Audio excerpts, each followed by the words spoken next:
في فيديو النهاردة هنعمل علبة البسكوت اللي انتوا شايفينها دي 3 نكهات بسكوت من عجينة واحدة. هقول لكم على أفكار كتيرة للتزيين والتشكيل. هقول لكم كمان ازاي تقدروا تقدموها بشكل حلو لو عايزين تهادوا بيها حد أو حتى عايزين تعملوها للبيت. هقول لكم على كل التريكس اللي تخليه يطلع ناعم وبيدوب وفي نفس الوقت شكله يجنن. أنا نسمة ودي قناتي، لو أول مرة تشوفوها اشتركوا وفعلوا الجرس ويلا بينا نبدأ على طول. أول حاجة نبتدي بالمكونات. هحتاج 2 إلا ربع زبدة بدرجة حرارة المطبخ. هحتاج كمان 1.5 كوباية سكر بودرة، بيضة متوسطة، معلقة فانيلا، نص معلقة ملح، و4 كوبايات دقيق. أول حاجة هنحط الزبدة، هنزود عليها السكر البودرة، هقلبهم بس تقليبة كده عشان ما يبهدلوش الدنيا وبعدين اضربهم بالمضرب. في المرحلة دي محتاجين نضرب بالمضرب تقريبا 5 دقايق لحد ما قوامهم يبقى كريمي وفاتح بالشكل ده. بعد كده هزود عليهم البيضة، الفانيلا، وهضربهم بس كويس. هناخد بقى الدقيق نزود عليه الملح وهزودهم على الخليط. هقلب تقليبة بسيطة بالمضرب وبعدين هكمل بالمعلقة. مش عايزين نعجن خالص عشان البسكوت ما ينشفش، بس هنقلب لحد ما الدقيق يختفي ويبقى بالقوام اللي قدامكم ده. لو جينا نمسكه هنلاقيه طري بس مش بيلزق. عشان نعمل النكهات المختلفة أنا قسمت الخليط ل3 أجزاء، كل واحد منهم تقريبا 300 جرام. أول جزء هحط عليه 2 معلقة كاكاو خام، هقلبه كويس كده، برضو هقلب بالراحة لحد ما الكاكاو يختفي.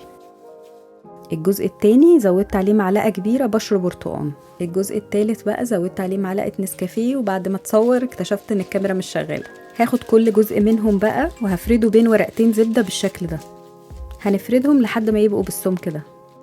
هحطهم كلهم على صينية وهدخلهم الفريزر نص ساعة. تقدروا تحطوهم في التلاجة ساعة مثلا. عايزينه يجمد كويس عشان عجينة البسكوت دي فيها نسبة زبدة كبيرة فتسهل علينا التشكيل. هطلعها من الفريزر وعلى طول بقى هبتدي اقطعها. هديلكوا شوية افكار لتشكيل البسكوت، بس طبعا كل واحد حسب ما يحب. اول شكل هستخدم القطاعة دي، وبعدين هفرغها من النص بالقطاعة المدورة دي بتبقى لطيفة قوي. وهنحشيها، هاخدها بسباتشولا او بحاجة مفرودة كده، ما احاولش امسكها بايدي، وانزلها في الصينية. كل واحدة من دول بيكون ليها واحدة من فوق وواحدة من تحت، واللي تحت بتبقى سادة. الجزء اللي بالنسكافيه هسويه كده وهبتدي اقطعه ستيكس طويلة كده. بعد ما اخلص هرجعه الفريزر تاني. اللي بالشوكولاتة بقى عملت الدوريات دي، وبعدين هفرغها بالقطاعة القلب دي في النص. عملت كمان الوردات دي، بيبقى شكلها لذيذ قوي.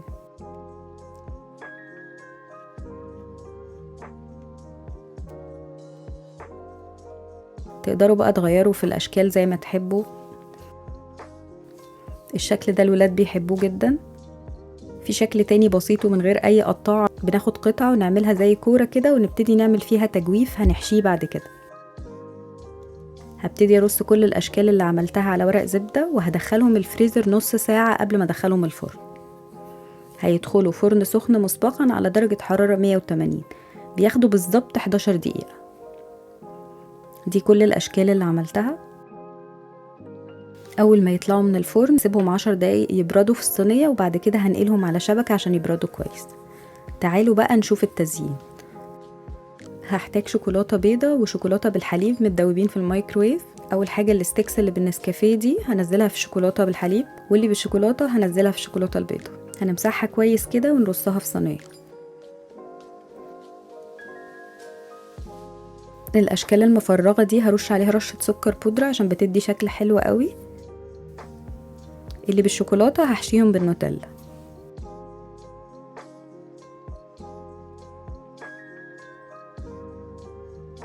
واللي بالبرتقان هحشيهم مربى برتقان او مشمش زي ما تحبوا. باقي الاشكال بقى زينتها كده، جزء منها بالشوكولاتة البيضة.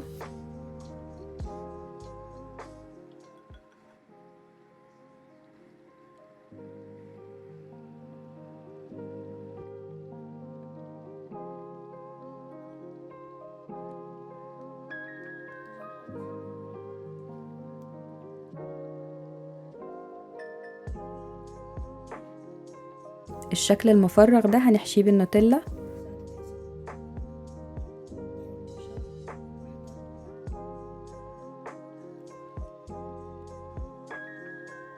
طبعا تقدروا تغيروا في الاشكال والتزيين براحتكم جدا، ممكن الولاد يساعدوكوا وبيتبسطوا جدا من الحاجات دي. هسيبهم على ورق الزبدة لحد ما الشوكولاتة تجمد. دي الاشكال اللي احنا عملناها، الكمية دي عملت 80 وحدة بسكوت. طعمه حلو جدا، مقرمش وناعم، ريحته وشكله يجنن. جربوا الوصفة دي، متأكدة انها هتعجبكم. تقدروا تعملوه وتبسطوا بيه الولاد او تهادوا بيه اي حد بتحبوه. تعالوا بقى نشوف ازاي نحتفظ بيهم بشكل حلو لو عايزين نديهم هدية لحد، ولو عايزين نشيلهم ازاي. احسن حاجة تحفظوا فيها البسكوت هي العلب المعدن اللي زي كده. هاخد ورقة زبدة هكرمشها كده عشان بتبقى سهل ان انا ابطن بيها العلبة، وهبتدي ارص البسكوت في العلبة. هنحط الاشكال اللي مش محشية تحت،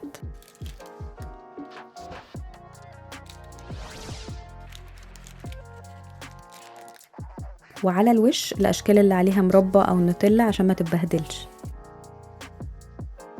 شكلها يجنن. هنقفل العلبة بقى، وبأي شريط هنعمل فيونكة عليها. بس كده.